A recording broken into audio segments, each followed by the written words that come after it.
and welcome to Ohio Valley Couponer. Today when you guys are seeing it is going to be Thursday, June the 22nd of 2022, and I'm coming at you guys with another coupon chat video. Kind of where I like to talk about important couponing topics, things that all couponers really should know and take into consideration. I've done a couple of these now, and I plan to definitely keep doing them, typically every other week. So keep your eyes peeled for that. So today's video is a very important topic, and that is about couponing misuse and fraud. I'm giving my opinions on it. I'm giving what I believe is the intended use of coupons based on what the manufacturers say.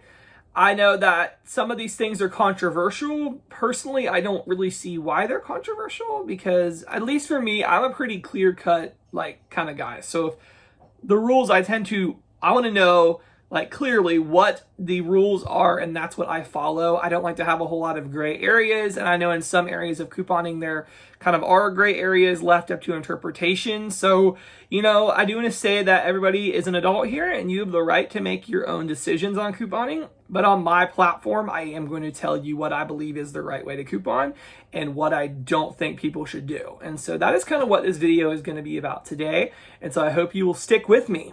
So there are two terms you're going to hear me mention quite often in this video, and that is couponing misuse and couponing fraud. These two terms sound very similar. There definitely is overlap. There are areas where, hey, if you're doing coupon fraud, you're definitely misusing coupons.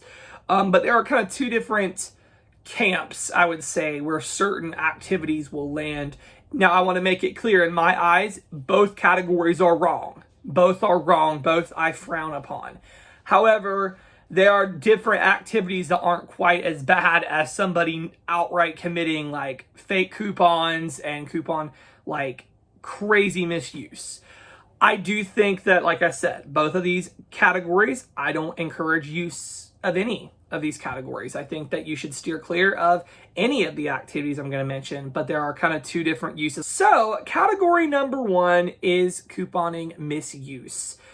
Basically, couponing misuse is using the coupon for the correct product or using a rebate for the correct product, but going against its specified use. So, give you some examples here.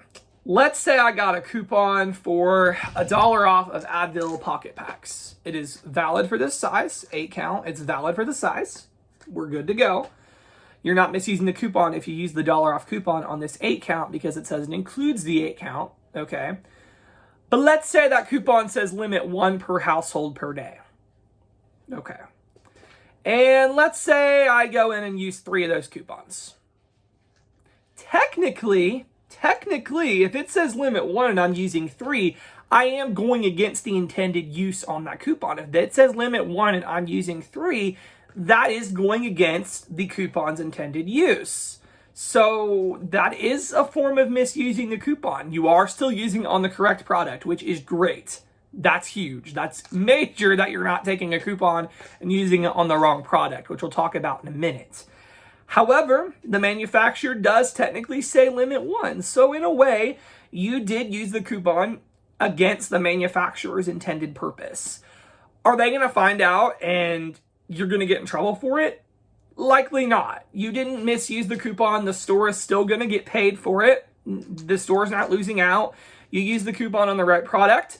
However, the manufacturer did specify that they only want you to use 1. So you didn't break any store rules. You used the coupon on the right thing, but you did violate the manufacturer's intended purpose. You have to ask yourself, are you okay with that? Me personally, I'm not okay with that. I feel like that coupons are a privilege. It's not a right. We don't have to get coupons. We don't have to get coupons. So if they ask me to follow a rule in my book, that's what I will follow, and that's what I teach other people to follow. And I personally don't think it's right to misuse a coupon against its use like that. The form I see a ton, and I mean a ton, is people combining rebates that aren't supposed to be combined. So let's do another example. Let's say that Shopkick, which actually does right now, has a rebate for 500 kicks back on this product. And let's say that Swagbucks has a rebate for 100 Swagbucks on this product. Let's say I just go and I submit for both. I technically just misused their coupon or rebate. We can call it rebate misuse. If you look on Swagbucks, all the Swagbuck rebates say cannot be combined with any other coupon or in-app rebate. So me combining Swagbucks with Shopkick technically just went against their intended use if we read that. And that is very important to understand that, they do set these rules and a lot of people just don't follow them. Again, you have to ask yourself what you're comfortable with. But I'm never going to tell anybody it's okay to do such a thing because per the terms of use, it's not. Now, let's say Shopkick has 500 kicks and Ibotta has $2. You can do those together because neither of those apps have any terms of use against combining. So if it doesn't say it cannot be combined with any coupons or cannot be combined with other rebates, then you're good to go. Each app is going to have their own guidelines. So Swagbucks, my points.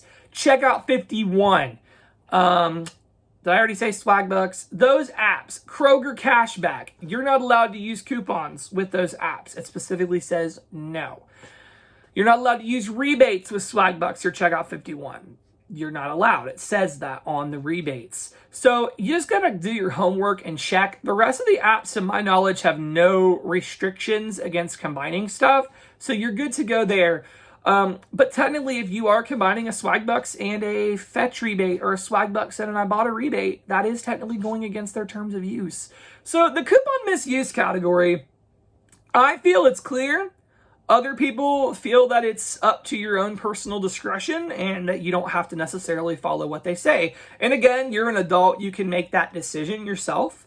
If you feel that it's okay to do that, then that's up to you. But that is misuse of the coupon's intended purpose or the rebate's intended purpose. So there's that. Next up, we're going to move into the area that most couponers totally frown upon, and that is coupon fraud. What I just mentioned is technically misusing the coupons and isn't good because when people do those things, that is what makes us get fewer coupons. That is what makes the stores crack down and read through everything because the stores are expected to uphold the rules. And when people don't do that, it makes it hard on everybody else. So the activities I just mentioned, like I said, strongly frown upon them. However, these next activities are actually punishable by law and illegal. So the things I mentioned were not. I don't think you're going to ever get called by the police to come if you used one too many coupons. However, the activities we're about to discuss are definitely punishable by law and can very much get you in trouble. So we're going to talk about that. This is coupon fraud. Coupon fraud is knowingly, I want to make that clear, knowingly misusing a coupon or rebate against its intended purpose. I hear people all the time. People I really like and respect. There's people on YouTube, I don't agree with their practices necessarily, but I still get good deals from them. And we just don't see eye to eye on things. But there are people who love glitches. And if you're somebody who loves glitches, don't get mad at me. But those are misuse. It is a term called glittering. Glittering and couponing. Coupon glittering is when you are taking a coupon that is intended for a product and using it on a different size or item. So let's say I had a coupon for $2 off of an Advil 50 count or larger, and I go and I redeem it on this 8 count. That is glittering. That is glittering. That is using the coupon on the wrong thing. So when we were talking about the last category, no one was using coupons on the wrong stuff. You were still using it on the correct product. But coupon glittering is when people just don't care and they use the coupons on the incorrect item. So another example I've seen recently is people who were using the Lysol coupon we had for $4.99 off of 2 Lysol wipes, 80 count or larger, and using it on the smaller canisters. That is like beyond misuse. Yes, it's definitely misuse, but it is flat out fraud to not use a coupon on the correct product. And this happens all the time. Seriously, I see it all over social media. I see it on YouTube, and most people call it glitches. No.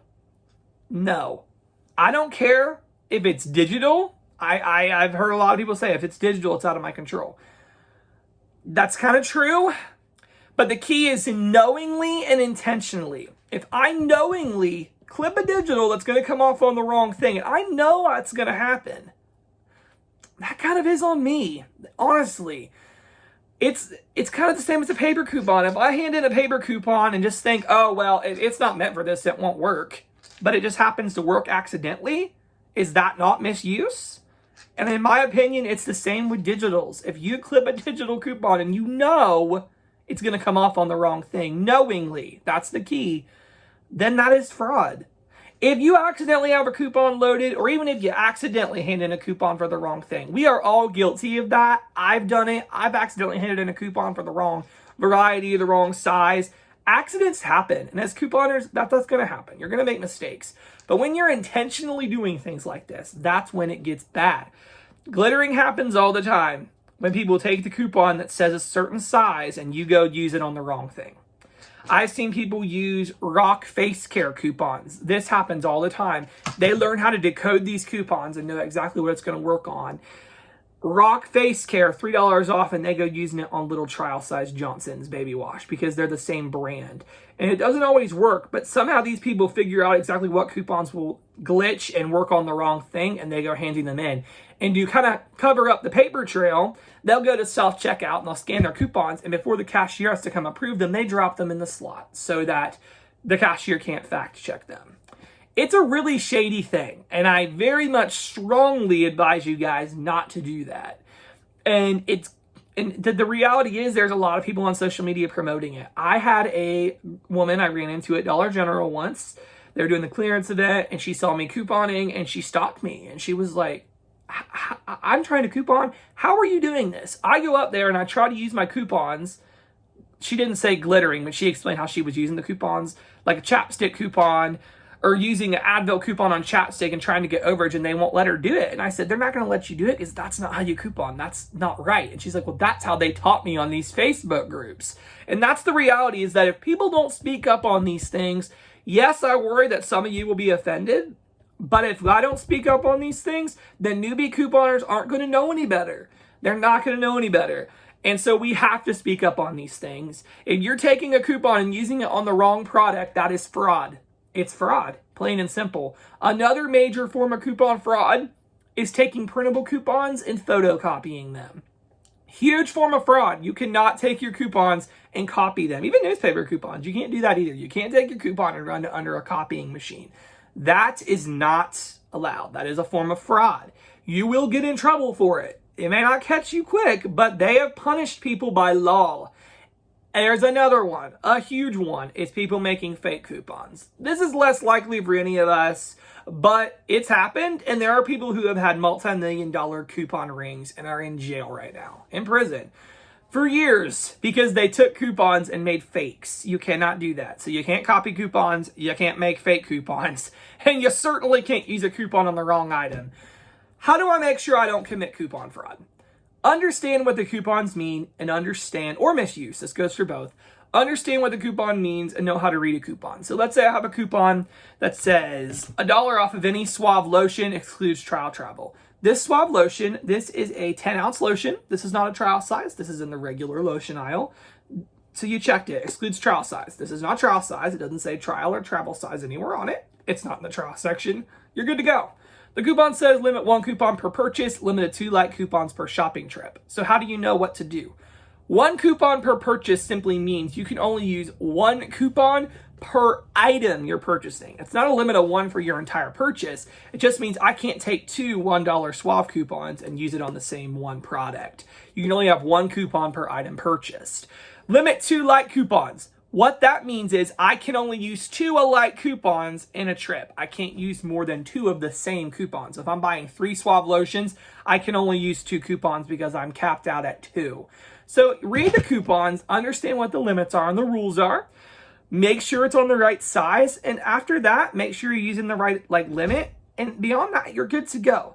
It is not easy to commit coupon fraud. It really isn't. Mostly it's intentional acts that people have found out what works and they don't care what it takes to get the deal. They will do whatever they have to do to get the deal. And that's when it gets sticky, and that's when these things happen. And we get so many deals doing things the right way, we don't need to resort to misuse and fraud. You know, I've had people recently tell me they like glitches and stuff, and you know, you can do you, but on this channel, I'm never going to promote that. Even if it's digital, I don't care if it's digital, it's still wrong. It's still wrong in my eyes. Knowingly, if you accidentally have a coupon clipped and it comes off on the wrong thing, that's not your fault. But if you knowingly walk in the store knowing it's going to work, that's on you, in my opinion. That's on you. And so, glitches and glittering and misuse, there is no reason for it. There is no reason to misuse the coupons. We can follow the limits, follow the rules, and still get plenty for free and cheap. And that's what I try to teach on my channel. So yeah, guys, that's all I got for this video. I really hope you enjoyed and this taught you something. That's the most important thing. I want to teach you something. And thank you so much for watching.